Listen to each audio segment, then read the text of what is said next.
The deluge on Hemlock Drive.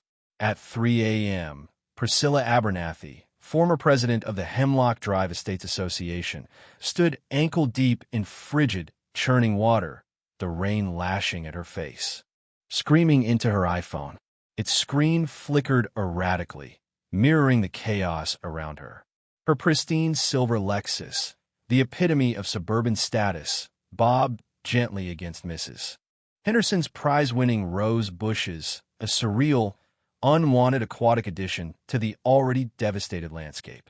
The wail of distant sirens sliced through the tempest, a symphony of impending doom. Electrical transformers buzzed and popped, sending arcs of blue-white light into the sky, momentarily illuminating the destruction. Sprinkler systems, usually the symbol of manicured perfection, spasmed and shorted out, spitting sparks and spraying uselessly into the deluge. Fruit trees, once carefully pruned and pampered, cracked and splintered in the raging current, their branches snapping like twigs. And all I could think was, I warned them. I told them it wouldn't end well. They had to dig that trench. They had to destroy my sanctuary, my little piece of heaven. So I gave them exactly what they asked for, and maybe, just maybe, a little bit more than they bargained for.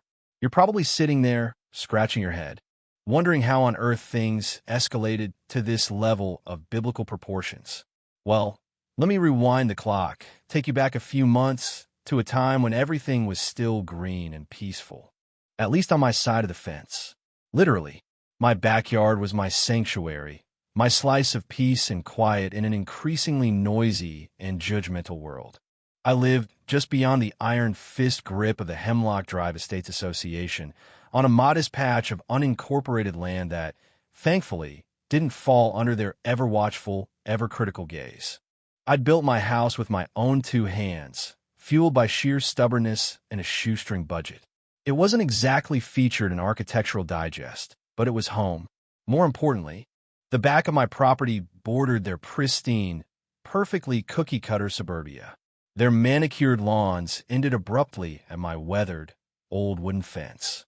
On their side, everything was neat, orderly, and regulated to an inch of its life. On my side, it was wild, untamed, and gloriously free. And on that land, I had an orchard. Not some carefully designed, Instagram-worthy orchard, but a real, working orchard. Pears, plums, figs, and a scrappy little apple tree that never quite thrived, plagued by some unknown blight, but stubbornly refused to die. That orchard wasn't just a hobby.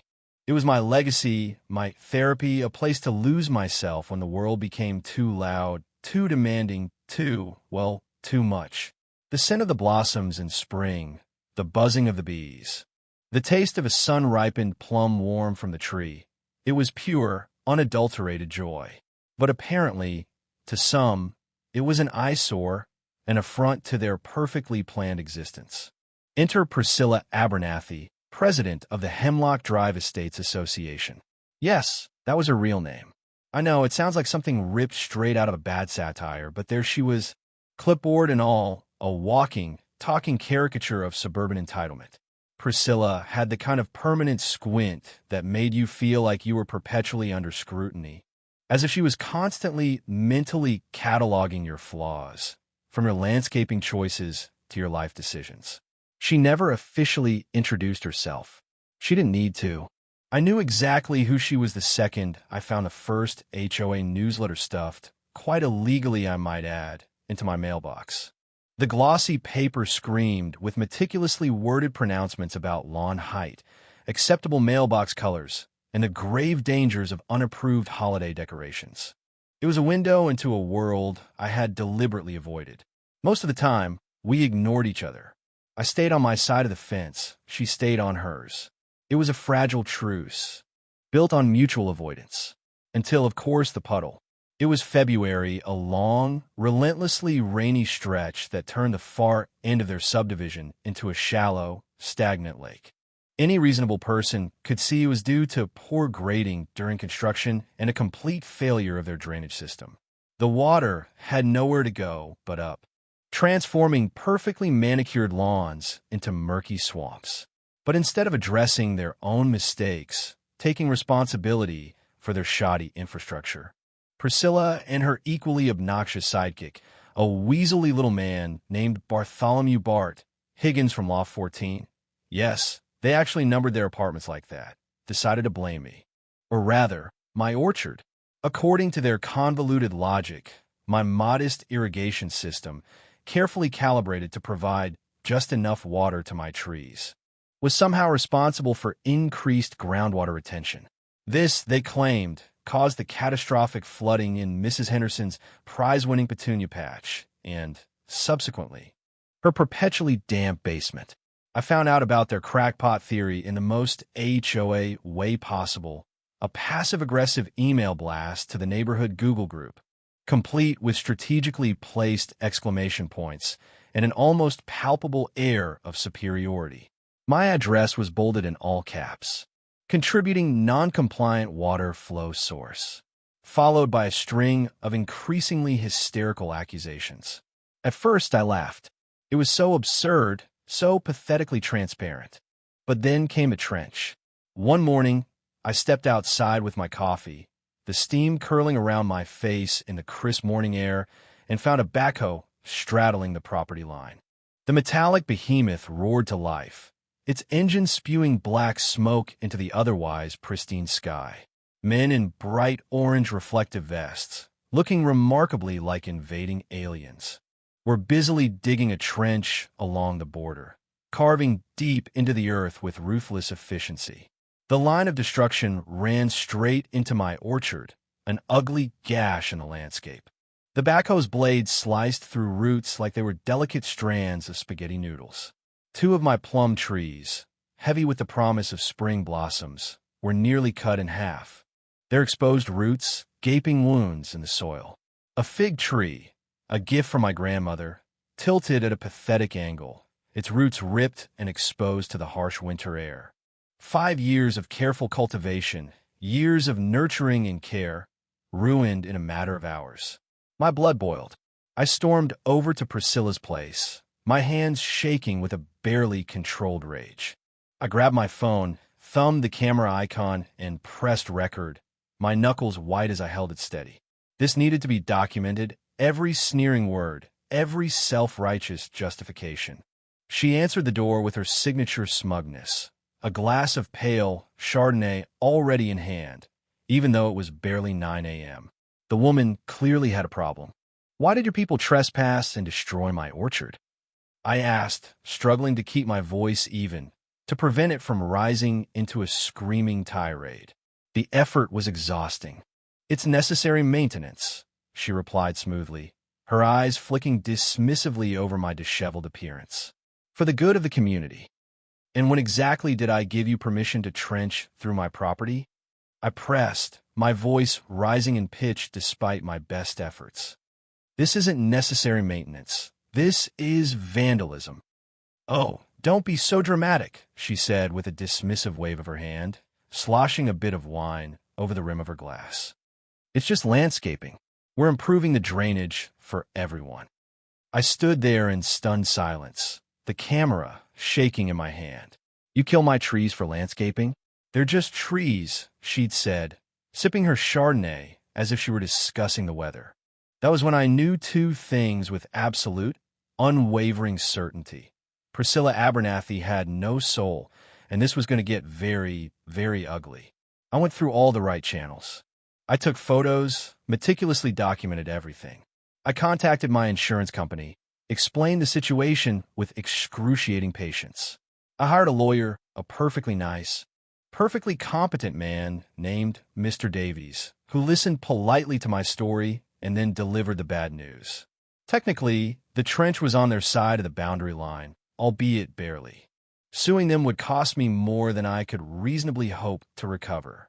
The HOA, of course, had a legal team on retainer, a ruthless collection of corporate sharks who specialized in this kind of petty, vindictive warfare. They were pros at intimidation, at legal maneuvering, at grinding down the opposition. And they weren't done. Not by a long shot.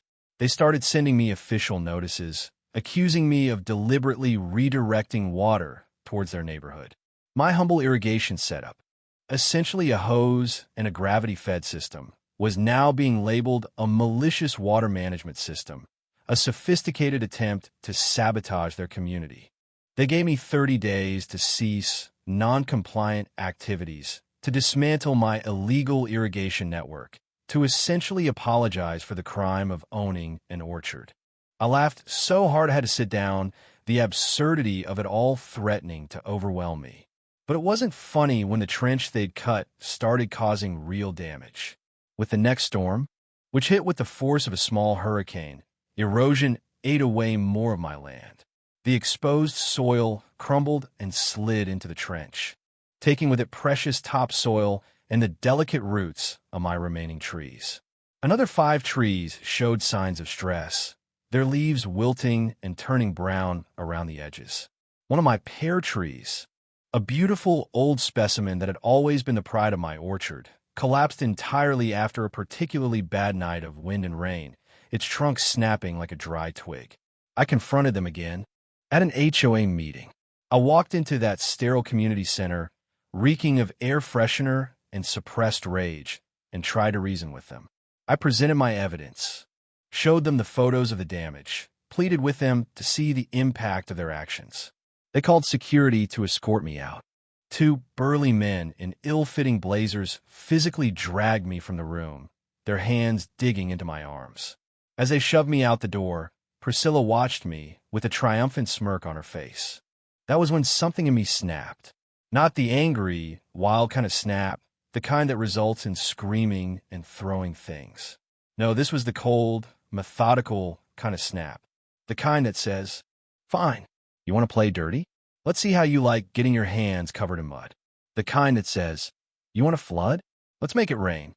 But I'm getting ahead of myself again. The final straw, the moment that pushed me from simmering resentment to full-blown strategic planning, was in the trench. It wasn't the dying trees. It was something far more insidious, far more arrogant. It was when I came home one day to find a concrete drainage pipe cutting straight through my back fence. No warning, no permission, no explanation. They'd literally sawed through my fence, installed a pipe aimed directly into my orchard, and sealed it up like it had always been there. It was a declaration of war, a blatant disregard for my property rights, a monument to their unchecked arrogance. I stood in the dark that night, the beam of my flashlight cutting through the darkness, staring at that pipe. It sat there, humming quietly, a sinister addition to my once peaceful landscape, like a prop from a particularly disturbing movie. I felt like a movie villain halfway through Act 2. The moment when the plan starts to take shape, when the gears of revenge begin to grind. They thought they could funnel their problem onto my land, treat me like their personal drainage ditch, and I would just accept it? They thought wrong. So very wrong. I spent the next week buried in research. I devoured municipal water codes, studying obscure clauses and Byzantine regulations. I researched soil permeability, learning about the different types of soil and how they absorb water. I delved into liability clauses, trying to understand my rights and their obligations. The deeper I dug, the more I realized they'd overplayed their hand. Their trench, while technically on their property, was a blatant violation of easement laws. Proving it in court would take years. And they knew it. It was a calculated risk, a gamble that I wouldn't have the resources or the stamina to fight them. But physics, I realized, doesn't care about paperwork. Water flows downhill, regardless of property lines or legal arguments. And that, I realized, was my weapon. I call my old friend Eric. Eric was a civil engineer, a brilliant mind trapped in a perpetually sarcastic body. He had a dry sense of humor and a deep, abiding love of revenge as an art form. We'd known each other since college, bonding over late-night study sessions and shared disdain for bureaucracy. I explained the situation to him, laying out the details of the trench, the pipe, the dying trees, the relentless harassment.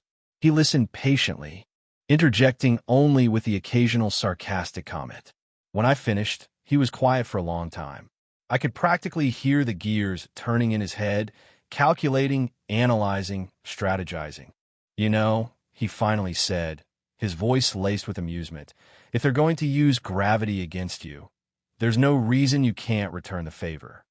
It was the most beautiful sentence I'd ever heard. Eric came out that weekend. We walked the property with a laser level and topo maps, carefully surveying the landscape, analyzing the flow of water. It turned out that their fancy trench, the one they'd so proudly showcased in their HOA newsletter, only worked because my land was acting as a sponge, soaking up their overflow. My orchard, in its own unassuming way, was preventing their entire subdivision from turning into a swamp. If I made sure the water didn't absorb, or if it found new path, a path that led directly back to its source, well, that would be a different story entirely. Operation Reverse Flood was born. I didn't need to break laws. I didn't need to destroy anything. All I had to do was stop being their sponge. All I had to do was redirect the natural flow of water. I laid out a covert French drain system, a network of underground pipes and gravel that would act like underground water slides, redirecting the water they sent me right back to them. I replaced the topsoil along their trench with packed clay and gravel, materials that would resist absorption and force the water to run off. I planted dense shrubs and bushes along the property line, creating a natural barrier that would subtly guide the flow underneath it all. And underneath it all, I buried pipes that would funnel everything back downhill into the lowest points of their subdivision, the areas most prone to flooding. I worked quietly in the dead of night under the cover of darkness. I worked in the early mornings before the sun rose and the neighborhood stirred. I became a ghost, a silent operator, moving unseen and unheard. No one suspected a thing. They thought I'd given up. They thought I was replanting, trying to salvage what was left of my orchard. I wasn't replanting. I was reloading. The irony was delicious. All I had to do was let nature do what it always does. Water flows downhill. Always. And when the next big storm hit, it was going to flow right back to them with a vengeance. 3 days before the storm, Priscilla sent me a certified letter. A final warning, she called it. A last-ditch attempt to intimidate me into submission. She demanded I stop my disruptive landscaping, threatening legal action if I failed to comply. She underlined the last sentence for emphasis. "You will be held responsible for any damages caused by your actions." I laughed, a long, hard, bitter laugh that echoed in the empty house. Priscilla had no idea what was coming. She had no idea the storm was not only brewing in the sky, but brewing beneath the earth, too. The storm hit with biblical fury. Rain hammered the roofs, flooded gutters, and turned streets into rivers. The wind howled like a banshee, tearing at trees and ripping down power lines. It was the kind of storm that made you huddle inside, overflowing within hours. And then, just as Eric and I had planned, it sent the water racing back into Hemlock Drive estates. By midnight, their storm water solution had become a disaster. The concrete trench, once their pride and joy, became a raging canal, overflowing into their yards. Water pushed against their back doors, seeping under the frames. Gardens drowned. Flower beds were washed away, and lawns became muddy swamps. Basements flooded, the water rising inch by agonizing inch, ruining furniture, destroying family heirlooms, turning memories into mold. By 1 a.m., Priscilla was on her front porch, yelling into her phone, her voice barely audible above the roar of the storm. Her hair was plastered to her face, her bathrobe soaked and clinging to her skin. She looked like a drowned rat, a pathetic, desperate figure clinging to the remnants of her carefully constructed world. Her pristine silver Lexus floated off down the street, bobbing like an expensive, unwanted boat, a symbol of her shattered dreams. I didn't need to gloat. The water was doing it for me. Their catch basin, designed to handle the overflow, clogged with debris, leaves, and branches. Water spilled over, carving new paths through their manicured lawns. Sidewalks disappeared under brown water. Mailboxes listed sideways like sinking ships. Sirens wailed in the distance, growing louder as the first fire trucks arrived, their lights flashing, casting an eerie glow on the flooded streets. The city engineers would be next. I stood at the edge of it all, on my porch, the only dry spot in the neighborhood, coffee in hand, just another concerned neighbor. I watched as the chaos unfolded, as the carefully constructed facade of Hemlock Drive Estates crumbled before my eyes. One of the engineers, wading through knee-deep water, pointed to the trench and muttered to his partner, "Whose bright idea was this?" I smiled, a small, tight, satisfied smile. "I think it was an HOA initiative," I said, my voice perfectly innocent. By noon, the next day, homeowners were circling Priscilla's house like villagers around Frankenstein's castle. Angry, vet villagers, armed with cell phones and legal threats. They were demanding answers, demanding accountability, demanding someone to blame. Priscilla tried to hold a meeting, a desperate attempt to regain control of the situation. Barely anyone showed up. Those who did were openly hostile, their faces contorted with rage and resentment. Within weeks, the entire board resigned, one by one, abandoning ship as the storm of public opinion raged against them. Priscilla held on the longest, clinging to her title like a drowning woman clings to a life raft. But even she couldn't withstand the pressure forever. Her resignation letter was defensive, full of justifications and denials. But it ended with the words everyone wanted to hear. Effective immediately, I resigned as president of the Hemlock Drive Estates Association. I printed it out, framed it, and hung it in my shed, right next to the topo maps and the laser level. A permanent reminder of my victory, a symbol of the power of nature to overcome even the most entrenched bureaucracy. They had called my orchard a nuisance, an eyesore, a blight on their perfect community. Funny thing about nature, it always finds a way to balance itself. And sometimes, that balance comes in the form of a flood.